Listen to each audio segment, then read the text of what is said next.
Hello pros, நான் உங்க Manoj bro. இன்னைக்கு ஃபுல் ஸ்டாக் டெவலப்மெண்ட் பத்தி பார்க்க போறோம். ஸோ ஃபுல் ஸ்டாக் டெவலப்மெண்ட் இந்த டேர்ம் வந்து நம்ம அடிக்கடி கேள்விப்படுற ஒரு டேர்ம். வெளியில வந்து ஃபுல் ஸ்டாக் சர்டிஃபிகேஷன் சொல்லிட்டு நிறைய கோர்சஸ் நடத்துறாங்க. நம்மளுக்கு தெரிஞ்ச சீனியர்ஸ் அவங்கலாம் ஒர்க் பண்றச்சு கூட நான் ஃபுல் ஸ்டாக் டெவலப்பராக ஒர்க் பண்றேன் அப்படிலாம் சொல்றாங்க. ஸோ இந்த ஃபுல் ஸ்டாக் டெவலப்மெண்ட்னா ஆக்சுவலா என்ன? அண்ட் நிறைய ஸ்டூடெண்ட்ஸும் எங்கிட்ட கேட்டிருக்காங்க, அவங்க வந்து வெறும் ஃப்ரண்ட் அண்ட் டெவலப்பராக மட்டும் ஸ்டிக் ஆகிருக்கணுமா, இல்லை பேக் அண்ட் டெவலப்பராக மட்டும் ஸ்டிக் ஆகிருக்கணுமா, இல்லை அவங்க ஃபுல் ஸ்டாக் டெவலப்பர் ஆகணுமா அப்படிங்கிற அந்த கொஸ்டின்ஸ் வந்து நிறைய கேட்டிருக்காங்க. ஸோ இப்போ வந்து இந்த ஃபுல் ஸ்டாக் டெவலப்மெண்ட்னா என்ன, அது படித்தா வேலை கிடைக்குமா, அது என்ன ஸ்பெஷாலிட்டி நமக்கு கொடுக்குது, எல்லாத்தையும் நம்ம இன்னைக்கு பார்ப்போம். ஓகே, ஸோ இதில் இந்த ஃபுல் ஸ்டாக் அப்படின்னா என்ன அப்படிங்கிறத பார்க்கலாம். இப்போ ஃபுல் ஸ்டாக்ல வந்து மெயினாக ரெண்டு விஷயங்கள் தான் இருக்குது. ஒன்று front and and back end. இப்போ ஃப்ரண்ட் எண்ட்னா உங்களுக்கு தெரியுங்க, Amazon.com வந்து நீங்கள் ஓப்பன் பண்ணும்போது நீங்கள் பார்க்குறது எல்லாமே ஃப்ரண்ட் எண்ட் தான். அதில் வந்து லாகின் ஃபார்ம்ஸ் இருக்கலாம், அப்புறம் லாகின் பட்டன் இருக்கலாம், நிறைய இமேஜஸ் இருக்கலாம், இது எல்லாமே ஃப்ரண்ட் எண்ட் தான். ஸோ இப்போ பேக் எண்ட்னா என்னன்னா, அதே ஃபார்ம்ஸ் லாகின் ஃபார்ம்ஸ் சொல்கிறோம்ல, அந்த ஃபார்ம்ஸில் வந்து உங்கள் யூசர் நேம் அண்ட் பாஸ்வேர்டு அடிச்சுட்டு லாகின் ப்ரெஸ் பண்ணீங்கன்னா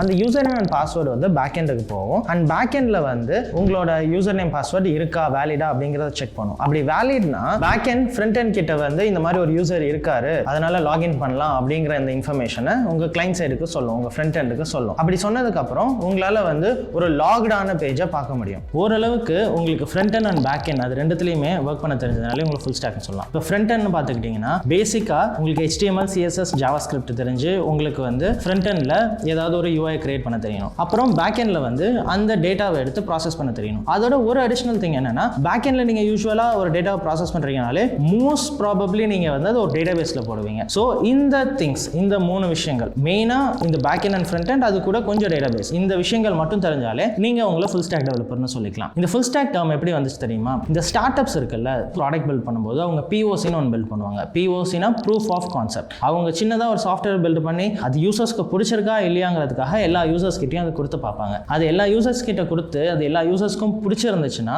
அப்போ தான் அந்த ப்ராடக்ட்டை வந்து இன்னும் லட்சக்கணக்கான பேர் யூஸ் பண்ணுற மாதிரி ரொம்ப எஃபிஷியண்டாக பில்ட் பண்ணுவாங்க. லெட்ஸே அவங்க ஒரு வெப் ஆப் டெவலப் பண்ணுறாங்கன்னு வச்சுக்கோங்களேன், அவங்களால தனியாக வந்து ஒரு ஃப்ரண்ட் எண்ட் டெவலப்பர், ஒரு பேக் எண்ட் டெவலப்பர், ஒரு டேட்டாபேஸ் டெவலப்பர், அவங்க எல்லாரையும் ஹையர் பண்ணுறது வந்து அவங்களுக்கு ரொம்ப பெரிய கேபிட்டல் ஓவர் ஹெட்டாக இருக்கும், நிறைய காசு ஆகும். ஓகே, ஸோ இந்த டைமில் தான் வந்து ஒரு கான்செப்ட் யோசிச்சாங்க, நம்ம ஏன் வந்து 3 டெவலப்பர்ஸ் ஹையர் பண்ணோம், ஒரு டெவலப்பருக்கு வந்து எல்லாமே தெரிஞ்சா போதுமே, அண்ட் எல்லாமே கொஞ்சம் கொஞ்சம் தெரிஞ்சா போதுமே, நம்ம பில்ட் பண்றது வந்து ஒரு POC தானே, அது ரொம்ப ஸ்கேலபிளானது இல்லையா, அதனால ஸ்பெஷலிஸ்ட் தேவையில்லையேன்னு நினைச்சாங்க. அதனால வந்து இந்த ஃபுல் ஸ்டாக் அப்படிங்கிற அந்த ஒரு கான்செப்டை கொண்டு வந்தாங்க. இப்போ வந்து இந்த ஃப்ரேம் ஒர்க்ஸ், அப்புறம் இந்த டூல்ஸ் அதெல்லாம் இன்னும் நல்ல எஃபிஷியன்ட் ஆனதுனால நிறைய டெவலப்பர்ஸ் வந்து ரொம்ப சீக்கிரமாகவே வந்து இந்த ஃபுல் ஸ்டாக் டெவலப்மெண்ட் ஸ்கில்ஸை கற்றுக்குறாங்க. அதனால MNCs கூட இப்போ வந்து ஃபுல் ஸ்டாக் டெவலப்பர்ஸை ஹையர் பண்ணுறாங்க. இந்த ஃபுல் ஸ்டாக் எவல்யூஷன் வந்து நடந்துகிட்டே தான் இருக்கு. இப்போ நான் கொஞ்ச நேரத்துக்கு முன்னாடி சொன்னல, உங்களுக்கு வந்து front and back and database மட்டும் தெரிஞ்சாலே நீங்கள் உங்களை ஃபுல் ஸ்டாக் டெவலப்பர்னு சொல்லிக்கலாம்ல. இப்போ கொஞ்சம் கொஞ்சமாக வந்து அதில் இன்னும் சில விஷயங்களும் ஆட் ஆகுது. உதாரணமாக ஒரு அப்ளிகேஷனை வந்து நீங்கள் ஃபுல்லாக பில்ட் பண்ணுறது வந்து உங்களோட சிஸ்டமில் வந்து நீங்கள் HTML, CSS, அப்புறம் JavaScript இந்த மாதிரியான இதை வச்சு ஃப்ரண்ட் அண்ட் பில்ட் பண்ணிட்டு Python, Django,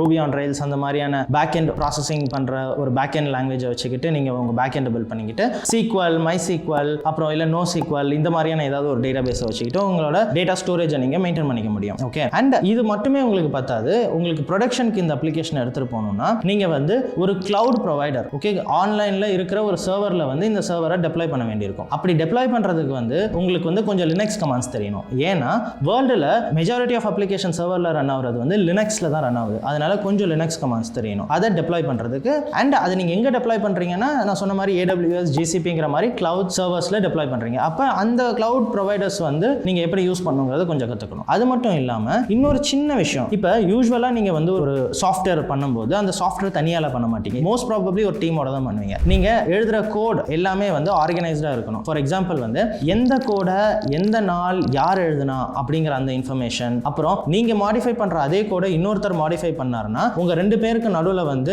அந்த கோடை எந்த கோடு கரெக்டா இருக்கணும் அப்படிங்கறத டிஸ்கஸ் பண்ணி அதை ஆட் பண்றதா இருக்கட்டும், இல்ல நீங்க எழுதுற கோடை வந்து உங்களோட சீனியர்ஸ் வந்து ரிவ்யூ பண்ணணும்னா கரெக்டா அந்த பெரிய கோட் பேஸ்ல உங்க கோடு மட்டும் எது இருக்கு அப்படின்னு தனியாலாம் பார்க்கணும்னா அதுக்கெல்லாம் Git அப்படின்னு ஒன்று இருக்கு. Git அப்படிங்கிறது வந்து ரிவிஷன் கண்ட்ரோல் சிஸ்டம்னு சொல்லுவாங்க. ஓகே, உங்க கோடை மேனேஜ் பண்றதுக்கான டைப் ஆஃப் சாஃப்ட்வேர் தான் வந்து ரிவிஷன் கண்ட்ரோல். அதுல one of the popular revision control system தான் Git. ஓகே, இதெல்லாம் வச்சு உங்களால வந்து ஒரு சாஃப்ட்வேரை பில்ட் பண்ணி சொன்ன மாதிரி ஒரு கிளவுட் ப்ரொவைடர்ல நீங்க டெப்ளாய் பண்ணுவீங்க. ஓகே, அப்படி டெப்ளாய் பண்ணிட்டீங்கன்னா உங்க சாஃப்ட்வேர் எப்படி தெரியுமா இருக்கும்? உங்க சாஃப்ட்வேர் நீங்க அக்சஸ் பண்றதுக்கு வந்து உங்களோட ப்ரௌசர்ல போயிட்டு அந்த கிளவுட் ப்ரொவைடர் கொடுக்குற சர்வர் இருக்குல்ல, அந்த சர்வரோட IP அட்ரஸ் அடிப்பீங்க. ஃபார் எக்ஸாம்பிள் வந்து 192.1.168.1 அப்படின்னு ஒரு IP அட்ரஸ் அடிச்சோன்னே ஓகே, நீங்க கிரியேட் பண்ண அந்த ஆப் வந்து லோட் ஆகும். அப்படி லோட் ஆகும்போது இருக்கும்போது உங்களுக்கு வந்து ஆப்லாம் ஒழுங்காக ஒர்க் ஆகும், அதுலலாம் எந்த ப்ராப்ளமும் இருக்காது. ஆனால் நீங்கள் யாருக்கிட்டையாவது வந்து இதுதான்ப்பா என்னோட அப்ளிகேஷனோட ஐபி, இதை நீ அக்சஸ் பண்ணி பாரு அப்படின்னு சொன்னீங்கன்னா அவங்க முதல்ல அக்சஸே பண்ண மாட்டாங்க. ஏன்னா அது ரொம்ப ஸ்ட்ரேஞ்சாக இருக்கும். நீங்கள் பாருங்கள், உங்களை சுற்றி இருக்கிற எல்லா டொமைன்ஸ், எல்லா வெப்சைட்ஸ் எல்லாமே வந்து வெறும் ஐபி அட்ரஸோடையா இருக்கு?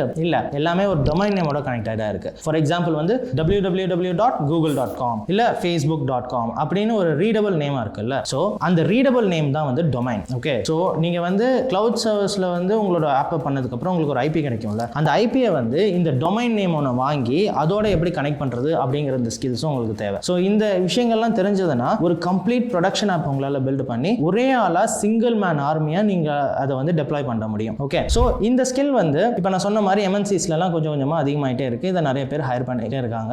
இதனால வந்து என்ன பெனிஃபிட்ஸ்? நீங்கள் வந்து ஃபுல் ஸ்டாக் டெவலப்பராக இருக்கிறதுக்கும் ஃப்ரண்ட் எண்ட் டெவலப்பராக மட்டும் இருக்கிறதுக்கும் என்ன வித்தியாசம்னா, இந்த ஃபுல் ஸ்டாக் டெவலப்பர் வந்து எல்லாத்துலேயும் ஸ்பெஷலிஸ்ட்டாக இருக்க மாட்டாங்க, எல்லாத்துலேயும் கொஞ்சம் கொஞ்சம் தெரிஞ்சு வச்சிருப்பாங்க. ஆனால் நான் இது வரைக்கும் பார்த்த ஃபுல் ஸ்டாக் டெவலப்பர்ஸ் நிறைய பேர் வந்து எய்தர் பேக் எண்ட் இல்லை ஃப்ரண்ட் எண்டில் வந்து ஸ்பெஷலிஸ்ட்டாக இருப்பாங்க. எல்லாத்துலேயும் ஸ்பெஷலிஸ்ட்டாக இருக்கிறவங்க நான் பார்த்தது வந்து ரொம்ப ரொம்ப கம்மி. ஒருத்தங்களோ 2 பேரோ தான் அப்படியே அவங்க ப்ரொஜெக்ட் பண்ணியிருக்காங்க. மற்றபடி எல்லாருமே வந்து ஏதாவது ஒன்றில் ஸ்பெஷலிஸ்ட்டாக இருப்பாங்க. ஆனால் உங்களுக்கு ஓவரால் விஷயங்கள் தெரிஞ்சிருக்கும். ஃபுல் ஸ்டாக் டெவலப்மெண்ட்னா என்னன்னு இப்போ உங்களுக்கு தெரிஞ்சிருக்கும். இப்போ இந்த ஃபுல் ஸ்டாக் டெவலப்மெண்ட் படித்தா ஸ்கோப் இருக்குமா? அதுக்கு முன்னாடி இந்த ஃபுல் ஸ்டாக் டெவலப்மெண்ட் நாலேஜோட பெனிஃபிட்ஸ் என்ன? ஒரு எக்ஸாம்பிளுக்கு பார்த்துக்கோங்களேன். ஒரு டீம் மீட்டிங் நடக்குது, அதில் ஒரு ஃபீச்சரை பில்ட் பண்ணுறதை பற்றி டிஸ்கஸ் பண்ணிக்கிட்டு இருக்காங்க எல்லா இன்ஜினியர்ஸும். அப்படி இருக்கும்போது நீங்கள் வந்து ஒரு பேக் எண்ட் ஸ்பெஷலிஸ்ட் இன்ஜினியராக இருந்தாலும் உங்களுக்கு அந்த டிஸ்கஷனில் வந்து உங்களால் கம்ப்ளீட்டாக நல்ல எண்ட் டு எண்ட் பார்ட்டிசிபேட் பண்ண முடியும் அக்ராஸ் த ஸ்டாக். ஸோ தோ நீங்கள் வந்து ஃப்ரண்ட் எண்ட் ஸ்பெஷலிஸ்ட்டாக இல்லைனாலும் ஃப்ரண்ட் எண்டில் வந்து இப்படி பண்ணால் என்ன, அப்படி பண்ணால் என்ன, அந்த மாதிரி நிறைய சஜஷன்ஸ் கொடுக்க முடியும். இல்லைனா வந்து அவங்க வந்து இந்த ப்ராப்ளம்ஸ் இருக்குன்னு சொன்னால் அதை உங்களால் புரிஞ்சிக்க முடியும். அப்படி உங்களுக்கு ஃபுல் ஸ்டாக் நாலேஜ் இல்லைனா நீங்கள் அந்த இடத்துல லெஃப்ட் அவுட் ஆன மாதிரி இருப்பீங்க.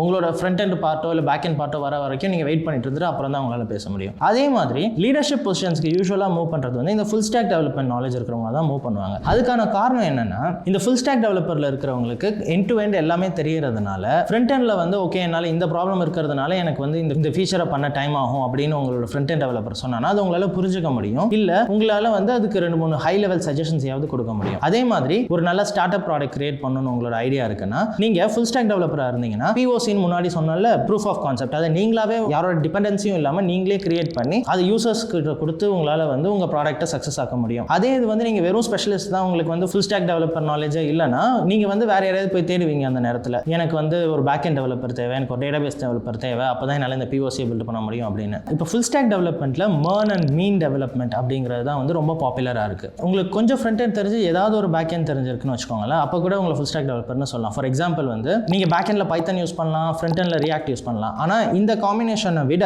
நீங்கள் வந்து ஃப்ரண்ட் எண்ட்லையும் பேக் எண்ட்லையும் ஜாவாஸ்கிரிப்ட் யூஸ் பண்ணுற காம்பினேஷன் வந்து ரொம்ப பாப்புலர். ஏன்னா வேற லாங்குவேஜ் நீங்கள் வந்து யூஸ் பண்ணும்போது உங்களுக்கு கன்ஃபியூஷன்ஸ் வரும். ஒரு எக்ஸாம்பிள் சொல்ல போனால் உங்களுக்கு மலையாளமும் தெரியுது, தமிழும் தெரியுதுன்னு வச்சுக்கோங்களேன். உங்கள் ஃப்ரெண்ட் ஒருத்தர் மலையாளி இருக்காரு, ஒரு தமிழ் ஃப்ரெண்ட் இருக்காரு. நீங்கள் ஒரே நேரத்தில் 2 பேர்கிட்டையும் மாறி பேசும்போது உங்களுக்கு வந்து நிறைய கன்ஃபியூஷன்ஸ் வர வாய்ப்பு இருக்கு. ஸோ அதே மாதிரி தான் ப்ரோக்ராமிங் லாங்குவேஜ்லையும் நீங்கள் ஃப்ரண்ட் எண்டுக்கு ஜாவாஸ்கிரிப்டையும் பேக் எண்டுக்கு பைத்தனோ இல்லை ஜாவாவே யூஸ் பண்ணும்போது நீங்கள் இந்த லாங்குவேஜோட சில கான்செப்ட்ஸ் அதில் போட பார்ப்பீங்க, அதோட சில இதில் போட பார்ப்பீங்க, கொஞ்சம் கன்ஃபியூஷன்ஸ் வரும் ஒரே நேரத்தில் யூஸ் பண்ணும்போது. ஆனால் ரெண்டுமே வந்து லெட்ஸே ஜாவாஸ்கிரிப்டாவோ இல்லை ரெண்டுமே வந்து லெட்ஸே டைப் ஸ்கிரிப்டாவோ இருக்கும்போது உங்களுக்கு காக்னிட்டிவ் லோடு கம்மியாக இருக்கும். நீங்கள் வந்து ஈஸியாக அதை வந்து அக்ராஸ் த ஸ்டாக் ஒரு ஃபீச்சரை ஈஸியாக ஃபாஸ்ட்டாக பில்ட் பண்ணுவீங்க. ஸோ இந்த காரணத்தினால தான் நிறைய கம்பெனிஸ் வந்து MERN ஸ்டாக் இல்லை மீன் ஸ்டாக்கை ப்ரிஃபர் பண்ணுறாங்க. அந்த மீன் ஸ்டாக் MERN ஸ்டாக்னா என்னன்னா M for Mongo, E for Express, R for React, N for Node. இது MERN.